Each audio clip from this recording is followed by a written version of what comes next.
ట్రేడింగ్లో సక్సెస్ఫుల్ అవ్వడానికి legendary trader Jessie Livermore చెప్పిన 10 risk management rules part 2. Number 6, trade with the primary trend. మనం market direction and ట్రెండ్ని base చేసుకుని trades తీసుకోవాలి. ఎప్పుడైతే మార్కెట్ ట్రెండ్ మనకి అనుకూలంగా ఉంటుందో అప్పుడే మనం ట్రేడింగ్ చేయాలి. మార్కెట్ ట్రెండ్కి ఆపోజిట్ సైడ్ ట్రేడ్స్ తీసుకోవడం వల్ల ఎప్పుడు మనం నష్టాలనే చూడాల్సి వస్తుంది. Number 7, increase the size only when you are winning. ఎప్పుడైతే మనం తీసుకున్న ట్రేడ్స్ మనకి అనుకూలంగా మన డైరెక్షన్లో మూవ్ అవుతున్నప్పుడే పిరమిడింగ్ అంటే పొజిషన్ సైజ్ని ఇంక్రీజ్ చేసుకోవాలి. నెంబర్ 8, మార్కెట్ పరిస్థితులు స్పష్టంగా లేకపోతే ట్రేడ్స్ తీసుకోవద్దు. బేరిష్ మార్కెట్ పరిస్థితులు ఉన్న, మార్కెట్ చాపీగా సరైన డైరెక్షన్లో లేనప్పుడు, మార్కెట్ కండిషన్ మన ట్రేడింగ్ స్ట్రాటజీకి అనుకూలంగా లేనప్పుడు మనం ఎలాంటి ట్రేడ్స్ తీసుకోవద్దు. స్టాక్ మార్కెట్లో నో పొజిషన్ లేదా సిట్టింగ్ ఇన్ క్యాష్ అనేది కూడా ఒక పొజిషనే. Number 9, sit tight when you are right.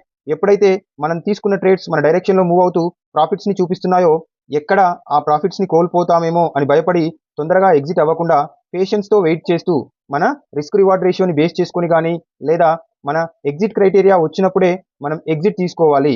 అప్పుడే మనం బిగ్గర్ గెయిన్స్ని పొందవచ్చు. Number 10, protect your capital. అన్నిటికంటే చాలా చాలా important rule is capital protection. మనం ట్రేడ్స్ తీసుకునేప్పుడు క్లియర్ ప్రీడిఫైన్డ్ స్టాప్ లాస్తో ట్రేడ్ చేస్తూ స్మాల్ లాసెస్ని తీసుకుంటూ క్యాపిటల్ని ప్రొటెక్ట్ చేసుకోవాలి. అప్పుడే లాంగ్ రన్లో మనం మార్కెట్లో ఉండగలం మరియు మార్కెట్లో సక్సెస్ఫుల్ కాగలం. ఫ్రెండ్స్, మన వీడియో నచ్చినట్లయితే లైక్ చేయండి, షేర్ చేయండి. మరిన్ని మంచి వీడియోల కోసం మన ఛానల్ని సబ్స్క్రైబ్ చేయండి. మీ స్వింగ్ ట్రేడర్ తెలుగు.